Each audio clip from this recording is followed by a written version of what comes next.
Allà que val és la consciència de no ser res si no s'és poble. Vicent Andrés Estellés. Hola, bon dia. Anem a començar la classe de llengua, la classe de valencià. I comencem el tema, anem a començar en una lectura. El que passa és que aquest tema té una lectura un poc especial. Mireu, Vicent Andrés Estellés és una persona, un poeta i també periodista valencià. I en aquesta lectura que hem preparat per avui parla d'algo que a nosaltres, com a classe, com a poble, ens interessa molt, i és la nostra veu.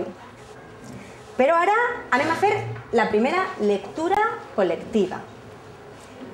Preparats? Sí. Assumiràs la veu d'un poble i serà la veu del teu poble. I seràs per a sempre poble. I patiràs i esperaràs. Deixaràs de comptar les síl·labes, de fer desnús de la corbata. Seràs un poble caminant entre una amarga polseguera. Vida amunt, nacions amunt.